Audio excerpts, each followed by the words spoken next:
And then just headed into the Florida week, how do you feel the offense is clicking right now? Do you feel like you guys put some things together tonight that you needed to? Yeah, we definitely did. Feel like we've hit the ground running here these last 2 weeks, and just trying to continue that through the season and be efficient.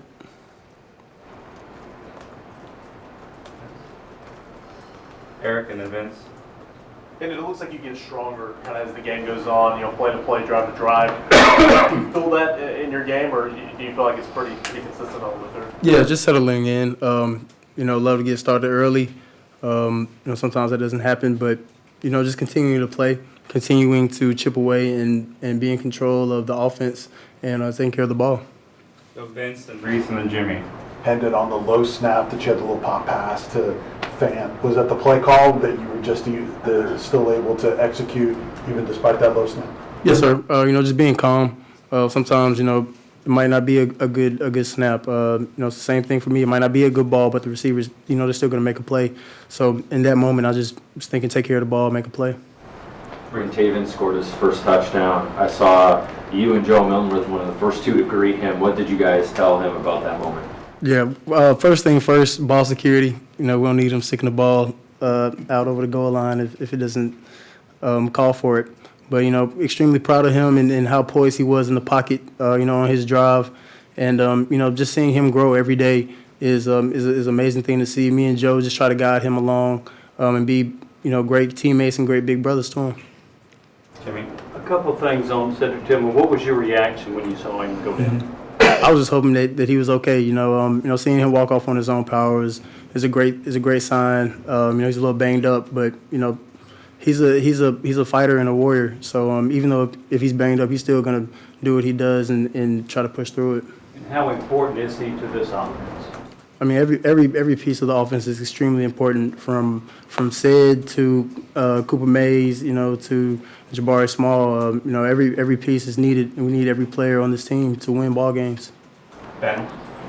You mentioned you hit the ground running these first couple of weeks. What habits did you all create in terms of quarterbacks and the receivers over the offseason, maybe outside of the team structure and the typical stuff? What kind of habits did you all develop that allowed you all to hit the ground running?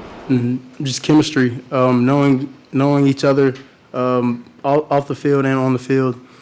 Just the mindsets that we have. We all want to get better. We all have that chip on our shoulder that we have something to prove. So day in and day out, we coming in, getting extra work whenever we can, and that's just something that's been gradually building to now.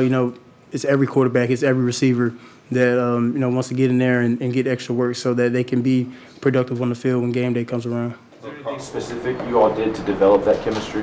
Just extra throwing sessions. It could be some odd times in the day. It could be like 7 o'clock at night on a Sunday. We're in the facility throwing, or early morning on a Saturday. Any time that we could get in there in the indoor and work on our craft, that's what we did. So Carly, Patrick, Reese, and then Jimmy. Second, Mike. How proud are you to have seen Jalen Hyatt and how well he's bounced back? Obviously, he had a big game today. Yeah, it's.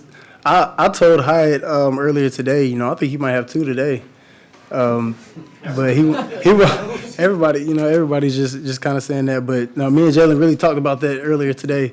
I'm extremely proud of the growth that he's made and that he's going to continue to make. Like I said before, we all have that mindset of getting better and bettering our game day in and day out. So I'm excited for him and the rest of the receiver corps to continue to grow. And kind of following up on Jalen, I guess he kind of talked a long time ago about getting complacent his first year. Now he's talking about, I haven't done anything, I just want to keep working and getting better. What does that kind of say about his maturity and just kind of how he's grown over the past couple of years? It's an amazing thing to see. At some point in everyone's career, that light switches on. And it's amazing to see how early it switched on for him and knowing that he wants to work and get better. And he's in the film room asking questions and, coming up and watching film on his own. That's a huge step, and that's something that can never go away when you're playing football. What did you see out of Dylan Sampson with the 2 touchdowns there? And obviously, I had some high praise for him too. So what did you see from him? Yeah, Samp is explosive, shifty, has great knowledge of the game and of the playbook. Something that we noticed really early, And, just through scrimmages and things, we saw how special he was. So, it really wasn't a shock that he had a night like tonight. Jimmy? You were really effective on first down. Was that a point of emphasis after the Pitt game? It's a point of emphasis on every game. You don't want to get behind the chains. So really just trying to be efficient on every play was my goal. We'll do 2 more, go to Wes. And in terms of next week and getting ready for Florida and all that, do you want the guys thinking it's kind of just a business as usual week, or do you want like a little extra pep in the step, a little extra focus? What's your kind of mindset as a leader heading into that? Yeah, it's always another opportunity to go 1-0. We try to focus on 1 week at a time, and this is our 1 week season. We're just going to turn that page tomorrow and back to work as normal. Nothing new. Everybody's come and do their job. Everybody does their job. We'll end up being successful. We'll finish with Brent. And then over there, it looked like the last hit, one of the last hits you took, you were pretty animated about that play. What did you feel like that they took a couple of unnecessary shots at you at different points? It's football. The defensive guys play really aggressive. Offensive guys play really aggressive. It happens. You never know what's going on. Guys might just be finishing through the whistle. That's what they're taught. Thanks, Hendon.